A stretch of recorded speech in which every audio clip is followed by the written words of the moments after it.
5. Dari 1 sampai 5, di mana ini sigma 1 kuadratnya, terus ada 2, 3, 4, 5. Jadi nilai-nilai dari X1, X2, X3, X4 sama N dapat kita lihat pada tabel sebelumnya. Selanjutnya ini ada jumlah variansi skor soal ke I, di mana kita jumlahkan sigma 1 kuadrat sampai 5, didapat 28,194636668 dan variansi total skornya. Yang sigma XT kuadrat ini, XT itu kan tadi penjumlahan X1, X2, X3, X4, X5 dikuadratkan kurang sigma X kuadrat per N didapatlah 47,7932,526. Nah, udah didapat masing-masingnya, langsung kita substitusikan ke rumus reliabilitas yang dicari, yaitu R11 sama dengan N per N kurang 1, seperti yang bisa teman-teman lihat sebelumnya. Yang N ini tuh kan tadi 27% dikali dengan jumlah siswanya, berarti kan didapat 9 tadi kan. Kita substitusikan 9 per 9 kurang 1, dikali dengan 1 kurang, substitusikan nilai-nilainya, dan didapatlah R11-nya itu 0,46132967. Sebelumnya, sudah dijelasin kalau kriteria yang digunakan untuk menentukan tingkat reliabilitas soal itu ada di atas, jadi Fanny sebutin aja. Kalau misalnya R11-nya itu lebih dari atau sama dengan 0,80, kurang dari 1, itu reliabilitasnya sangat tinggi. Kalau misalnya di 0,46 ini, itu berarti masuk ke reliabilitas yang sedang, yaitu dengan rentang R11 lebih dari atau sama dengan 0,4, kurang dari atau sama dengan 0,6. Maka, kan sudah dapat nih R11-nya. Maka, soal tesnya itu memiliki reliabilitas yang sedang. Gitu. Sekian, Bu. Terima kasih. Assalamualaikum warahmatullahi wabarakatuh. Scroll up, Bu Fani. Udah jelas ya. Atas lagi.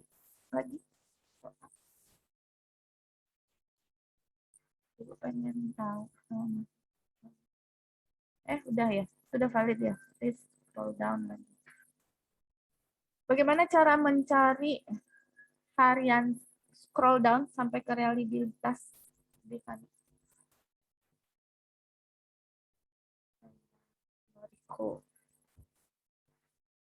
Ini kan nggak dicari juga lagi. Yang ini ya, Bu, ke bawah? Ya, ke bawah. Nih.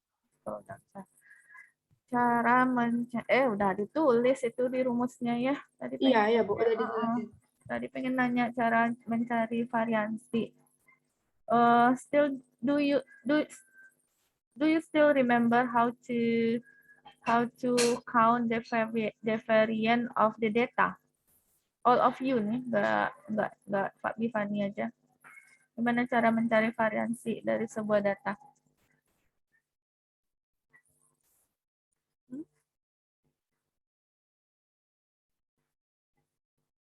Gimana?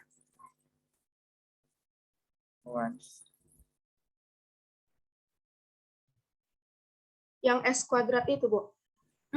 Sigma 1 kuadrat, variansi dari data pertama, variansi dari data kedua, variansi dari data ketiga gitu.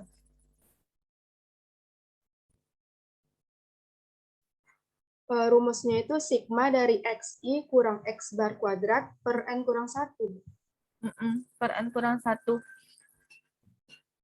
XI yang dikuadratkan dulu satu-satu, atau XI-nya dikurang dengan rata-ratanya dulu baru dikuadratkan. Itu yang pengen Ibu tahu, tanya ke mahasiswa tuh. XI dikurang dengan X rata-ratanya baru dikuadratkan, Bu. Contohkan ke data. Misalnya itu datanya itu 7, terus rata-ratanya itu data ini, this one, this data. Looking for the others, the data. You count this data.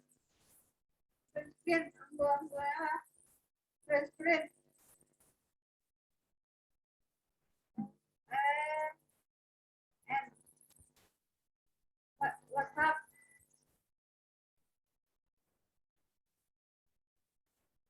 Can you write in your paper?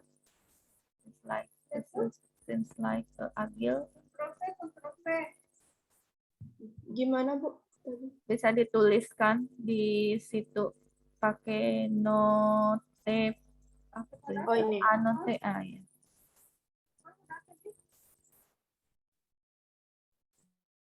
Kok nggak bisa ditulis? Ada. Berarti X1 kuadrat. Ya Allah.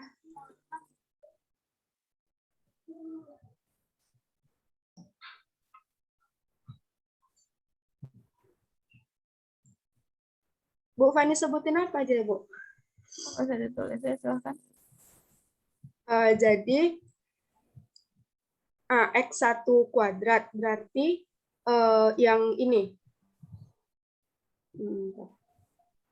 Berarti yang ini, yang 81 ini dikurang dengan X bar. Itu kan X rata-rata. Berarti yang 81 ini per N-nya gitu, Bu. Per N-nya? Sigma X kuadrat berarti 1849 per N, yaitu 34 per N. Yang 34 lagi, Bu. Bisa nggak seluruhnya aja dulu yang kita cari? Misalnya 81 dikurang dengan rata-ratanya ditambah dengan, rata-ratanya berapa nih? Saya suka gitu ya, suka lupa dengan hal-hal yang sederhana dengan statistik, mencari variansi aja tuh.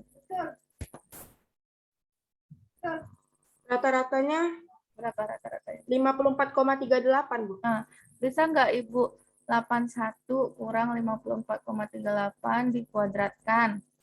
Itu udah kuadratnya ya. Bisa nggak 9 dikurang dengan 5,419 ya datanya.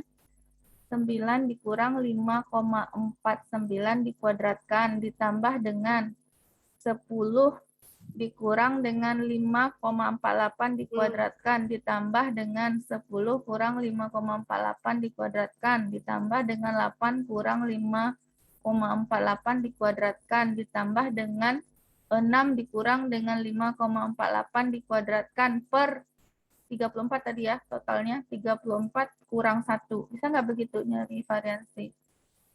Bisa, Bu. Kalau yang ini gimana? Yang lain juga boleh menjawab ya, lokal ini agak pendiam. Tidak suka merespon.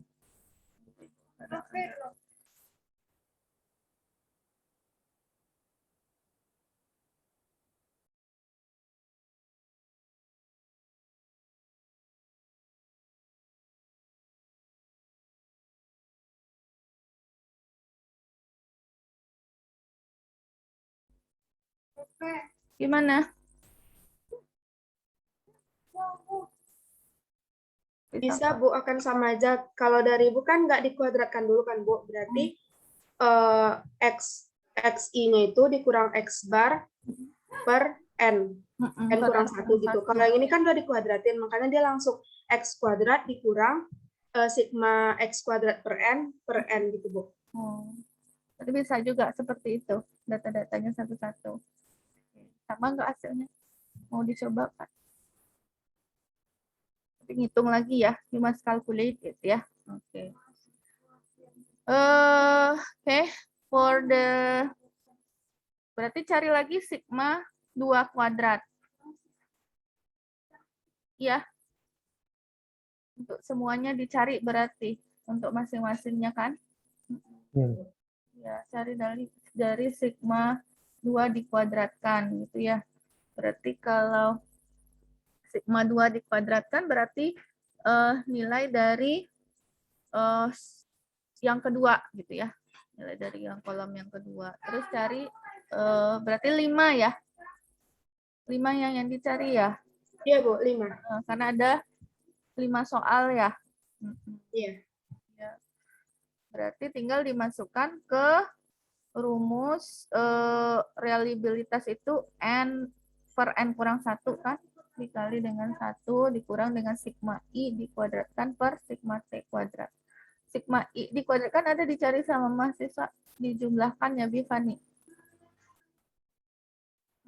Iya ini Bu, ada sigma 1 kuadrat tambah sigma 2 kuadrat ini. Kalau yang sigma T berarti total ya, variansi total ya. Oke, variansi total berarti ini dijumlahkan dulu semuanya gitu. Nanti dikuadratkan dikurangi dengan butir item total ya, dibagi dengan n per n ya. Kalau yang tadi tuh n kurang 1 bisa juga sih.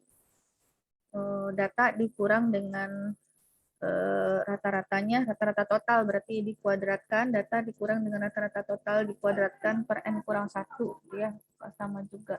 Dapatnya berapa? 47,79. Oke.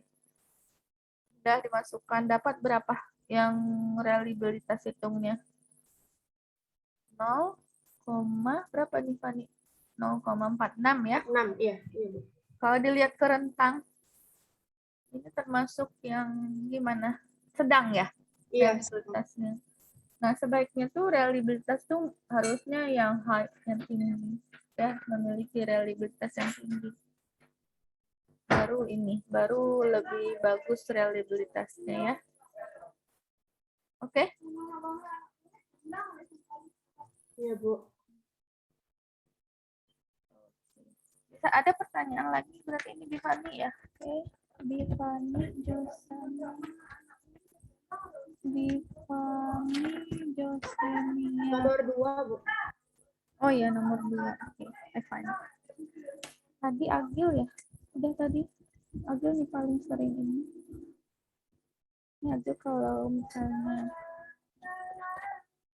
ada kekurangan di ujian itu bisa dikalikan dengan poin aktivitasnya yang always active in all of ini ya. Nanti kalau Ibu tuh suka mikir tuh pas ngasih nilai akhir, kalau mahasiswa tuh misalnya batas nilai untuk BMIN berapa?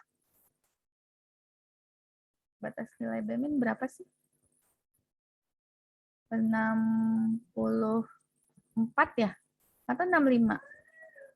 BMIN berapa? I don't know ya. Oh, you don't know. 65 gitu ya kalau nggak salah Ibu. Berarti you don't have targets for your study. You don't know how to get by minus, B minus, C plus gitu ya. Or E atau E yang tahu. Ya, kalau A berapa, Anggil? Nah, apa? Nggak tahu juga A berapa. A itu poin sempurna. 87 kalau nggak salah ya. Iya, sampai 88, ya 86, 87 ya. Nah, kalau sesuatu udah nilainya 64, nah itu tuh yang paling bingung mau naikin ke BEMIN. Nah, I always look the activity in that class gitu.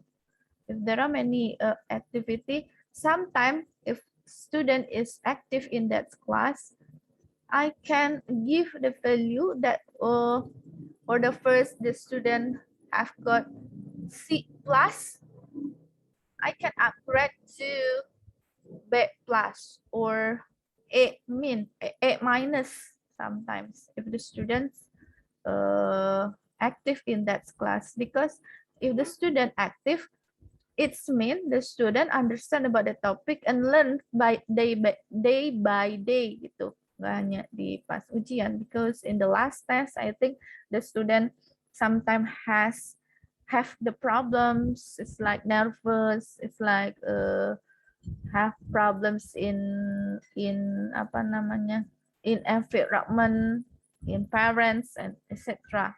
Kalau ada masalah jadi keimbas mungkin ke ujiannya gitu. So I have the participations now. Sometimes the student that are cheating with friend and they feel the answer is same with their friend. Sometimes why my value is not same with my friend, even though my answer is the same with my friend, is same with my friend, because the differentiate between both is about the activity in that class. Nah, itu makanya Ibu pengen juga mahasiswa supaya Ibu nggak bingung pas ngasih nilai, mengangkat nilai, karena there is activity in that class. Gitu. Ya, usahakan aktif. Caranya aktif gimana? Ya membaca material, you must read the material, you must make the task first more than your friend. You must have brave to explain your task. If you make it with responsibility, with high responsibility, you wanna show it. But if you just not make it with seriously, itu akan malu menampilkannya karena jelek. But if you make it seriously, you wanna show your task, I think, to look to make your friend look that you're trying, that you're trying. Melihat usahanya. Ya, oke, the next apa lagi? Validity, variability, apa lagi yang berikutnya? What else? Daya pembeda soal. Who wants explain the differentiates? Exercise. Udah ada itu di situ, tinggal diterangkan gitu. Paling di kayak Agil tadi ya, berani menganalisisnya, misalnya Y-nya dari mana? Ibu juga bingung Y-nya dari mana, kan nggak ada kan? We learn together berarti kan? Ternyata memang belum lengkap, not complete. Kayak Divani udah lengkap di complete data, but I still just remind you how to count variance of the data, variansi data tunggal. Berarti itu kan ke statistiknya yang masih awal ya, kalau dilihat-lihat ya. Apa rata-rata kan? Rata-rata, mencari rata-rata dari sebuah data, mencari variansi dari sebuah data tunggal. Kan? Cuma dijumlahkan tadi variansi, mencari variansi total. Sudah tinggal dimasukkan 27% dari data, kan? Itu aja yang dihitung tuh. Dimasukkan ke formula, udah dapat nilai dari reliabilitasnya. Sekarang ke IK dulu atau DP dulu, terserah sih yang mana yang mau siswa aja. Mau daya pembeda boleh, mau tingkat indeks kesukaran atau the rate of difficulties of data boleh. Silahkan.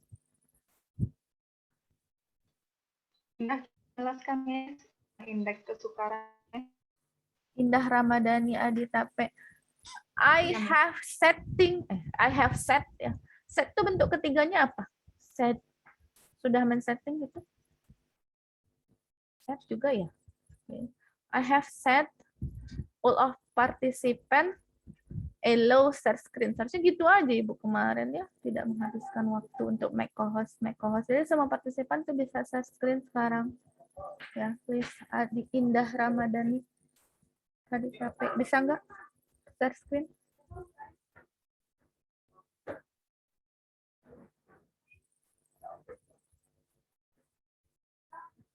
Oke, bisa ya. Nanti bisa tuh all partisipan share screen.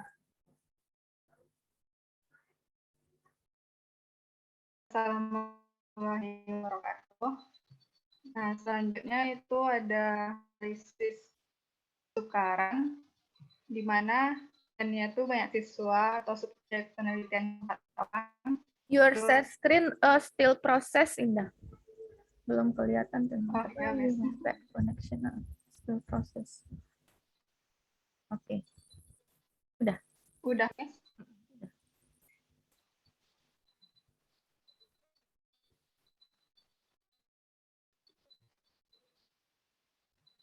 Belum kelihatan ya, Miss?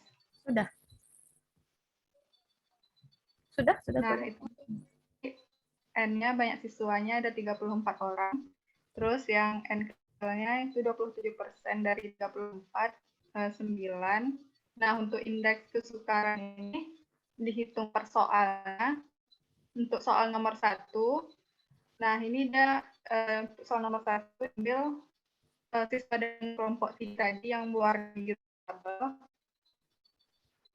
Ini ada skornya untuk siswa yang kelompok tinggi 9, 8, 7, 7, 7, 9, 8. Jadi jumlahnya ada 69. Nah, untuk skor yang untuk siswa kelompok rendah, yang untuk nomor satunya itu yang di tabel berwarna. I think Indah have bad connection ya, because still freezing. Siapa yang lain who wants? Sorry, Ya nggak apa-apa. The others change ya, Indah ya. Kalau udah bagus sinyalnya nanti di kesempatan. Oh, mau lagi silakan. Oke, putus-putus suara Indah, Miss.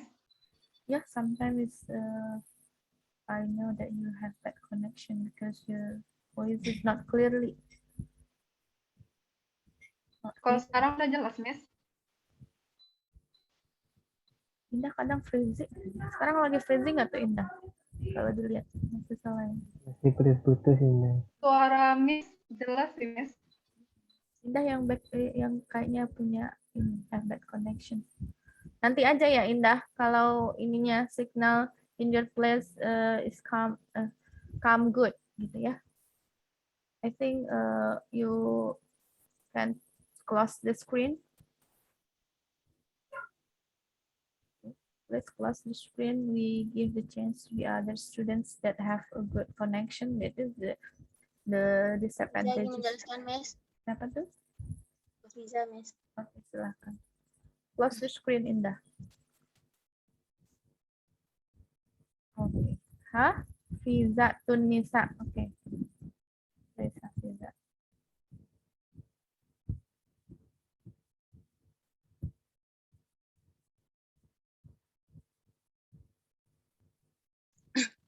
Baiklah, saya akan menjelaskan mengenai indeks kesukaran soal.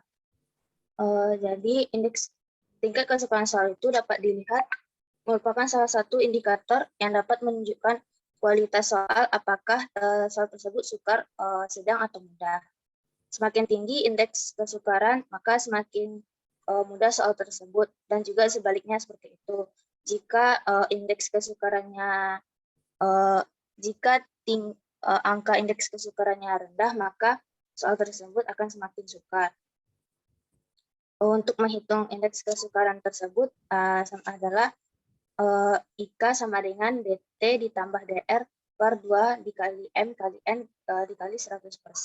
Di mana IK itu merupakan indeks kesukaran soal, DT itu jumlah skor dari kelompok tinggi, DR jumlah skor dari kelompok rendah.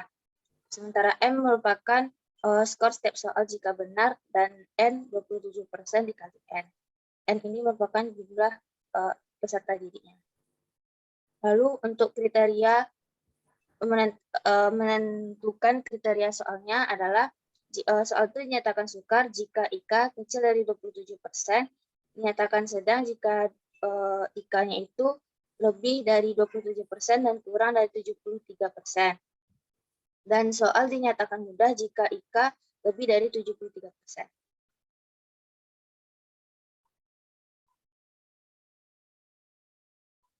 Selanjutnya, analisis kesukaran soal.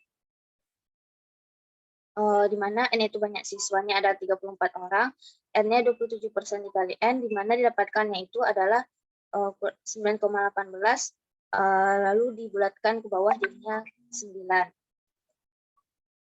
Untuk menentukan kesukaran soal nomor 1 adalah seperti dapatkan kelompok tinggi seperti pada tabel sebelumnya, yaitu yang berwarna biru ini merupakan nilai tinggi, dan yang merah ini merupakan kelompok nilai rendah. Dan didapatkan IK-nya itu DT tambah DR dengan persentase itu 63,88%. Lalu soal nomor 1 ini dikriteriakan sebagai sedang. Selanjutnya begitu juga dengan soal nomor 2, didapatkan IK-nya itu 73,30%. Maka soal itu termasuk kelompok mudah. Dan soal untuk nomor 3 yaitu IK-nya 70%, maka tingkat kesukarannya adalah sedang. Dan untuk soal nomor 4, IK-nya itu didapatkan 48,33% dan termasuk tingkat kesukarannya adalah sedang. Dan soal nomor 5, IK-nya itu adalah 41,11% dan tingkat kesukarannya adalah sedang. Mungkin sekian penjelasan dari Riza, Mas. Kan tinggal diurut ya. Still screen. Repeat your explanation. Jangan di stop screen dulu, Hafiza. Per soal berarti ya. Ini soal untuk soal nomor 1 nih. Oh ya. Kelompok tinggi itu berarti dia ada berapa? 34 gitu ya. Berarti berapa orang tuh yang kelompok tinggi 20, berapa orang tadi 27% ya?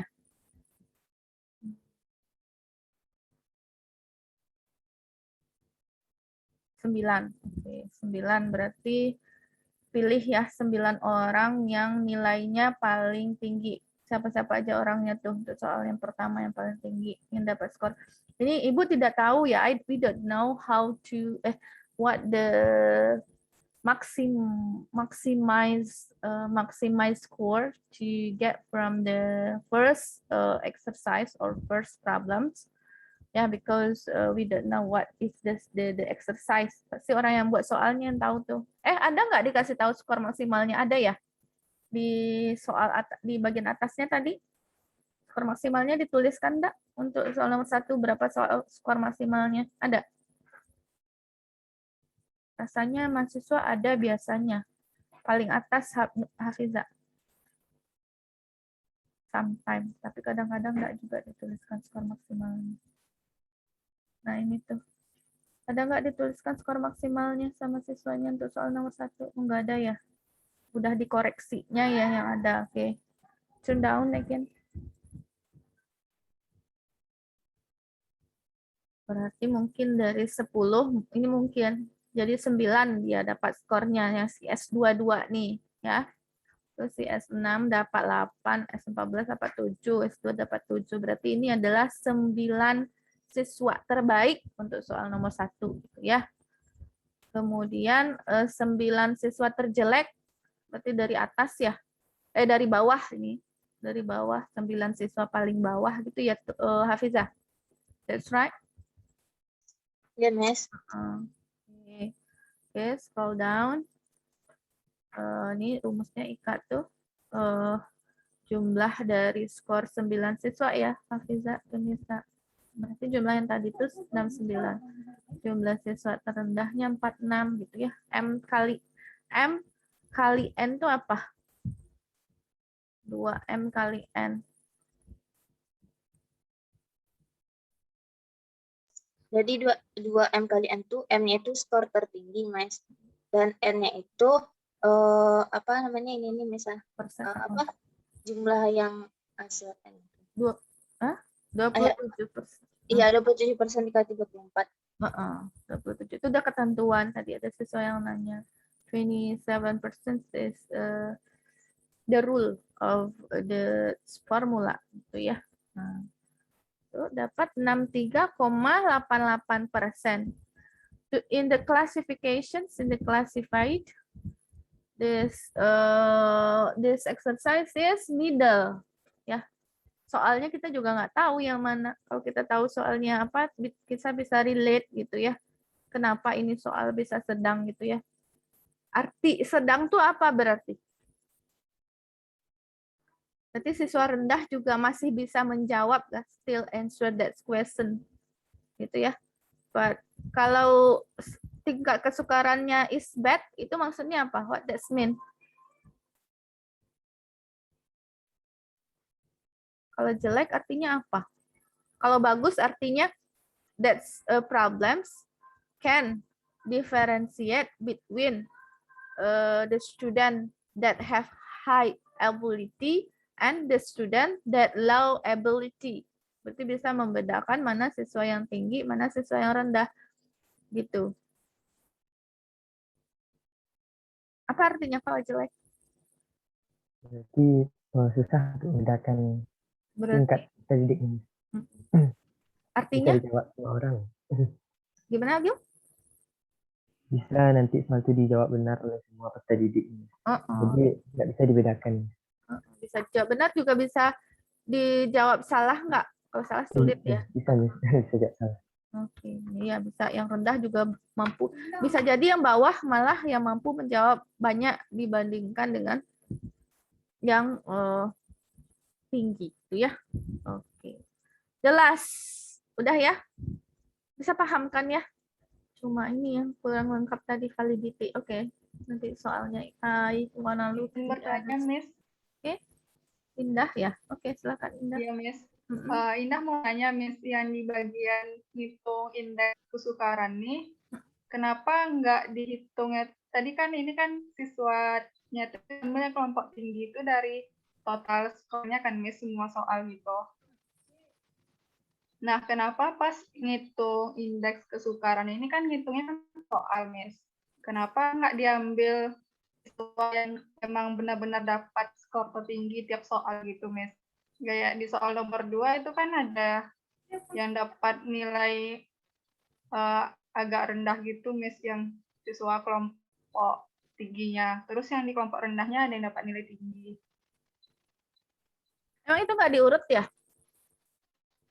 Nggak diurut dari yang tertinggi ya? Kayaknya dia ngambil yang kelompok tinggi yang sesuai jumlah skor, Miss. Jadi Indah mau nanya kalau misalnya hitung indeks kesukaran soal nih, kenapa nggak diambil yang emang benar-benar tertinggi di soal itu aja gitu, Miss? Memang tertinggi. 27% dari orang yang paling tinggi. 9 orang tertinggi dan 9 orang terendah. Emang enggak ya? 10 ini bukan orang yang tertinggi. 10, 7, 8, 8, 8 sampai 6 ini bukan 9 orang tertinggi pertama di soal nomor 2 nih. Izin menjawab, Miss. Iya. Yang maksud Indah tuh mungkin gini, yang dilihat tuh kan misalkan ada 9 orang tuh. Itu yang jumlah skornya itu yang tertinggi gitu. Jadi kan bisa jadi kan yang di skor X-nya ini bermacam-macam kan, ada 10, ada 7, ada 8. Jadi yang dilihat tuh emang yang jumlah semua dari yang kelima soal itu gitu. Bukan, dia per soal, per item. Kita kan cari tingkat kesukarannya tuh per item soal. Berarti yang di soal itu kalau kita cari bukan di total anak yang paling tinggi terus diambil anak yang tinggi-tinggi aja totalnya, kita ambil yang orangnya dulu, berarti kan maksud Indah kan orangnya yang kita lihat jumlahnya paling tinggi dulu, kemudian dilihat lagi orangnya yang totalnya paling rendah dulu, baru diambil skor masing-masingnya. Enggak, karena ini adalah tingkat kesukarannya per item soal, ya berarti jumlah yang paling tinggi di soal itu. Misalnya kalau anaknya soal nomor 2 berarti skor penskoran yang di nomor 2 itu yang paling tinggi 9 orang. Ini 9 orang ini yang tertinggi nggak di soal nomor 2? Enggak, Miss. Kalau yang di paper nih, dia siswanya tetap sama, Miss, dari kelompok tinggi itu. Dari soal nomor 1 sampai nomor 5. Makanya itu Indah tanya, Miss, kenapa ini bukan yang tertinggi. gitu. Iya, per soal seharusnya coba lihat ke atas 10, 7, 8, 8. Iya, itu Iya, seharusnya begitu. 14. Oke, seharusnya begitu. Masih dengan orang yang sama, Miss. Tidak orang yang sama seharusnya, tapi dengan jumlah skor tertinggi pada item soal itu. Oh, itu yang Indah tanyakan. I don't know. I did look previous ya. Ibu nggak lihat, berarti orangnya tidak menukar ini. Kalau yang nomor 1, benar nggak? Orang yang 9 tertinggi. Kalau soal nomor 1. Coba dilihat di Hafizah.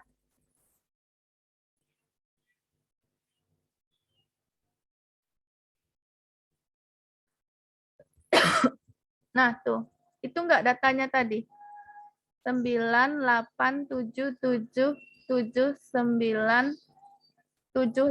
gitu ya. Itu enggak yang tertinggi tadi?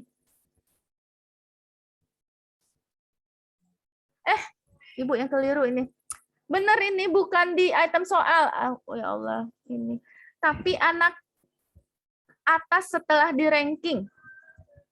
Sorry. I'm sorry. Benar, mahasiswanya udah benar nih yang bikin tugas. Tapi benar kelas atas. Kelas atas itu maksudnya kita udah bagi 2 part dulu. Orang yang sama memang, orang yang sama. Kita harus bagi dulu 2 part, bukan ininya, sorry. Kan kita membaginya berdasarkan kemampuan siswa, the student ability. Anak yang kemampuannya tinggi, bukan dia. Itu yang Ibu yang salah konsep berarti. Bukan dia yang mampu menjawab soal itu di nomor 2 tinggi, itu bukan tuh, bukan begitu. Tapi berdasarkan kemampuannya, ability-nya.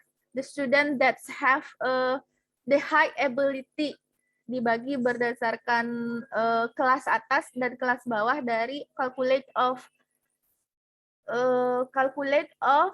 the student can answer question with right gitu, yang benar. Kita udah bagi dulu kelas atas berapa, kelas bawah berapa, bukan berdasarkan kemampuan dia menjawab soal itu. Bisa jadi gini, anak yang kurang pintar tuh dia berbakat misalnya dengan soal yang menalarkan. Nah, itu bukan, tidak bisa kita katakan bahwa anak itu adalah anak yang pintar, bukan. Tapi dia hanya kebetulan di soal itu mampu menyelesaikan. Tapi kita udah bagi 2 dulu di awal. Oke, I'm sorry. Dari bagi 2 di awal, jadi di atasnya dulu kelas atas, di bawahnya kelas bawah. Jadi memang berdasarkan urutan dari kelas atasnya dan kelas bawahnya. Berarti itu nanti di nomor 2 itu 10, 7, 8, 8, 8, 8, 8, 6 tuh. Bukan kita pilih skor. Kan masih ada lagi tuh, kata Indah kan, S16 tuh 8, S13. Kenapa kok 6 tuh nggak diganti aja dengan 8? Bukan skor yang paling tinggi di item itu. Bukan Indah. Tapi berdasarkan kemampuan siswanya yang dibagi. Peringkat 9 teratas gitu ya, peringkat 9 terbawah. Berdasarkan level kemampuan studentnya. Sorry. Maka anaknya kan itu terus tuh. Terus. Oke, thank you, Miss. Oke, sorry. I'm sorry dengan salah konsep nanti ya. Bukan di kemampuan di menjawab soal itu, tapi kemampuan secara keseluruhan. The classified of the student have the high ability and low ability in mathematics. Gitu. Oke, apalagi tuh kita sampai jam berapa? Miss, sampai jam. Vindi mau nanya, Miss. Ya, silakan Vindi. Yang di bagian kesukaran soal ini, Miss, kan ada di bawahnya ditulisnya kesimpulan kalau tingkat kesukarannya itu sedang gitu, Miss. Tapi gimana kalau nanti kita kasih soalnya tipe C3 yang standar gitu, Miss. Tapi setelah diujikan ke siswa, itu jadi sedikit skornya, Miss, sulit yang menjawab gitu. Banyak yang kesulitan menjawabnya gitu, Miss. Itu jadi berarti levelnya jadi sulit yang kita dapat dari ke siswa, Miss. Jadi kayak gimana itu, Miss? That's I told previous ya. Kemarin Ibu udah mencontohkan ke Agil misalnya you as advisor of students gitu kan, pembimbing dari seorang siswa. Kemudian siswanya setelah diuji coba, ini kan diuji coba dulu kan sebelum diteskan ke yang sebenarnya.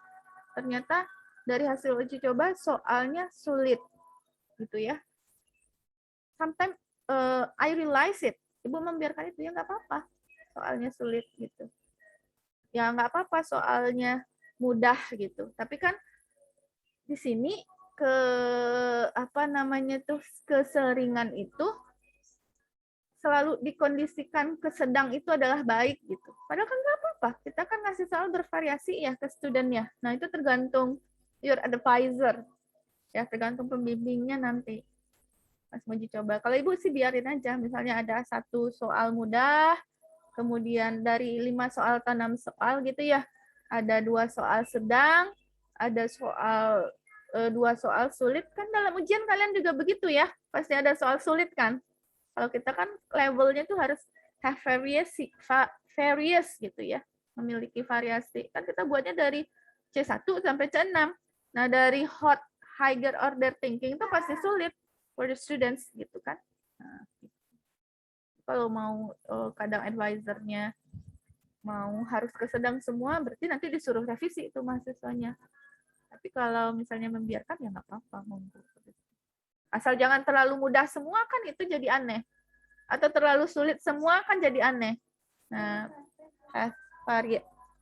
miliki variasi ya. Oke. Miss. Thank you, Miss. Oke. The last ya. Oke, siapa tadi barusan? Hafizatun Nisa ya. Hafizatun Nisa itu nomor berapa kalau di sini? Nomor 3, Miss. Ada hafal ya? Oke. Silahkan. The next, the last. Anda coba, Miss. Oke, silahkan.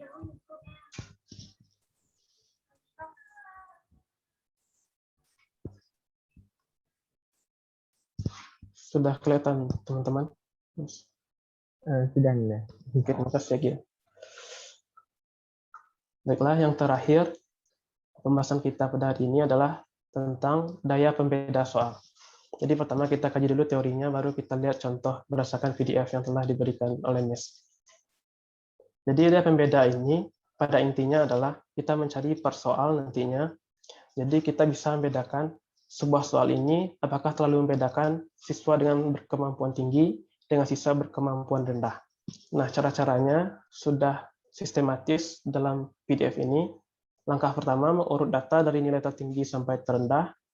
Langkah kedua, ambil 27% dari kelompok yang mendapatkan nilai tinggi. Kemudian 27% juga dari kelompok yang berkemampuan rendah. Nanti NT, N kecil T sama dengan N kecil R sama dengan N, yaitu 27% kali jumlah total peserta didik. Kemudian langkah ketiga, menghitung degrees of freedom. Degrees of freedom ini adalah derajat kebebasan. Dengan rumus DF sama dengan NT kurang 1 tambah NR kurang 1. NT dan NR ini adalah N, yaitu 27% dikali N besar.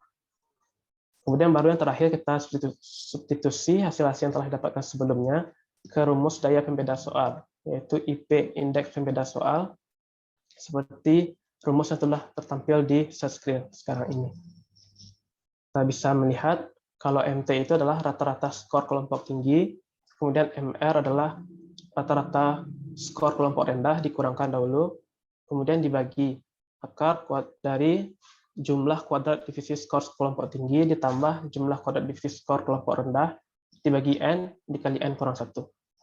Oke, mari kita lihat ke contohnya yang sudah ada di analisis skripsi ini.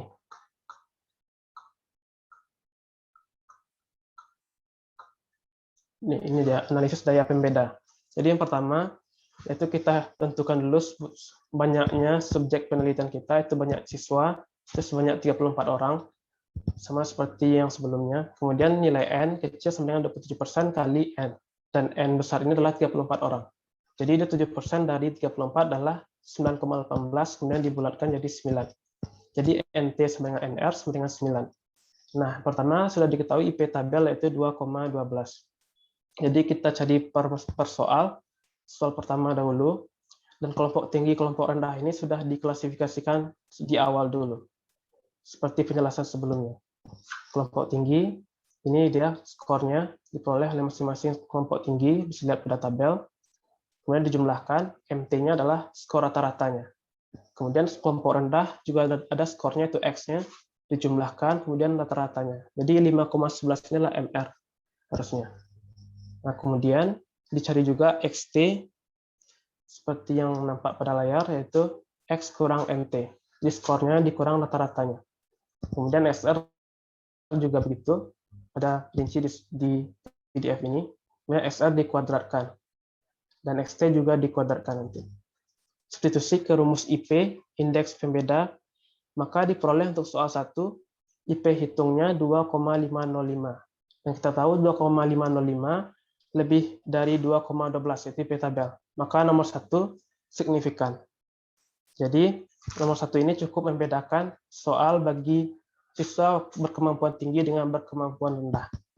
Kemudian soal nomor 2 sama langkahnya seperti soal nomor 1 tadi. nanti diperoleh IP hitung 1,99. Karena IP hitung lebih kecil, lebih kurang dari IP tabel, maka nomor 2 tidak signifikan. Jadi tidak membedakan peserta didik kemampuan tinggi dengan kemampuan rendah. Kemudian yang nomor 3 juga sama caranya seperti 2 soal sebelumnya, IP hitungnya 1,811. Karena IP hitung kecil kurang dari IP tabel, maka soal nomor 3 sama dengan nomor 2 itu tidak signifikan. Kemudian nomor 4, ya, sama dengan nomor 1, IP hitungnya lebih dari IP tabel, maka nomor 4 signifikan. Jadi cukup membedakan soal ini antara peserta didik kemampuan tinggi dengan kemampuan rendah. Yang terakhir, soal nomor 5, diperoleh IP hitung lebih dari IP tabel, maka nomor 5 signifikan. Oke, Miss, itu dari saya. Terima kasih. Iya, berarti sama dengan tadi ya, sama dengan tadi lagi. Mencari apanya dulu tuh, MR-nya, kemudian MT, kemudian MR ya, kemudian total, udah ada rumusnya kan di atas ya. Sudah, Miss. Berarti tabelnya tuh, lihat tabel apa?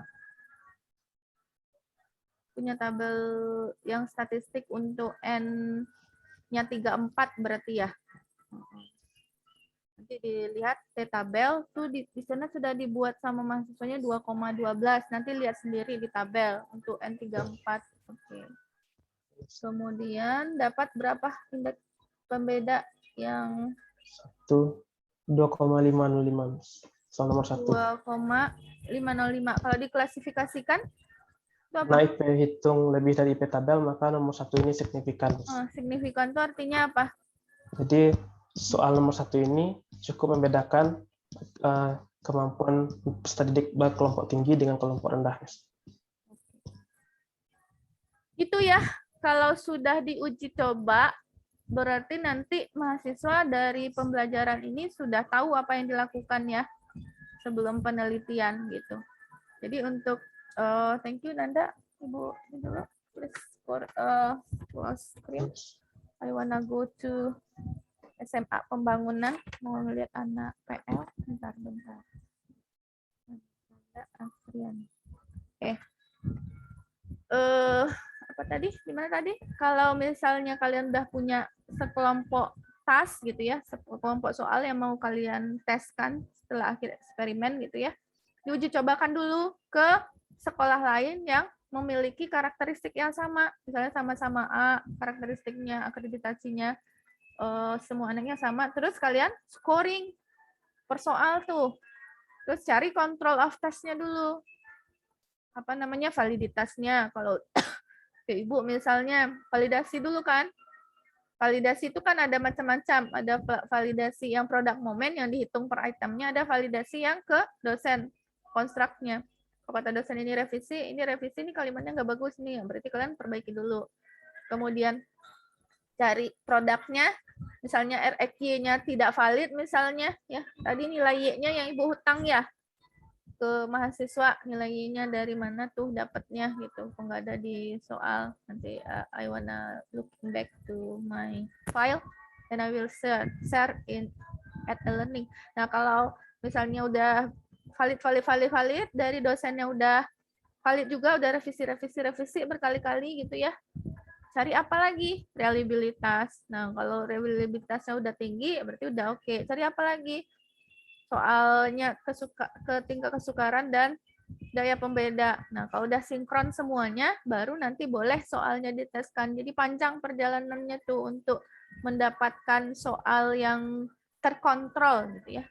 That have control gitu. Nah, baru diteskan di akhir. Itulah kira-kira konklusi dari kelompok kemarin, the second group. Nah, untuk ngitung-ngitung itu sebenarnya. Dan banyak cara kan ya, banyak cara untuk mencari reliabilitas gitu. Tidak hanya itu rumusnya, bisa macam-macam caranya, silakan dipelajari. Tapi yang paling sering digunakan mahasiswa itu ya OVAL. Ibu ada keperluan, ini kita sampai ke jam berapa? Jam 8.50 kan, 3 menit cuma ya, korupsi waktunya nggak apa-apa lah, tolong diikhlaskan. Ibu mau ke SMA Pembangunan, mau melihat anak PL. Untuk hari ini Ibu cukupkan. Terima kasih atas perhatiannya mahasiswa semua. Mungkin minggu depan baru yang video ke paper. Tadi Ibu kepikiran nih sama mahasiswa itu udah paham nggak cara menghitungnya, atau ternyata memang tidak dilihat atau apa yang Ibu share. Ternyata setelah ditampilkan pun nggak berani tampil. Karena itu artinya belum melihat. You didn't look that I share previous. Aja nggak berani tuh dikasih waktu 25 menit pun untuk melihat kembali belum nyambung juga, artinya memang belum melihat terbukti. Pas ditampilkan ternyata ada I-nya yang belum, tidak ada pertanyaan kan di awal pertemuan, artinya belum meninjau apa yang di-share gitu. Oke, terima kasih mahasiswa semua, semoga lebih aktif untuk kedepannya. Ini kan international fast ya, seharusnya harus lebih creativity to responsibility you must have more than the others class ya. Oke, assalamualaikum warahmatullahi wabarakatuh. Waalaikumsalam. Waalaikumsalam warahmatullahi wabarakatuh.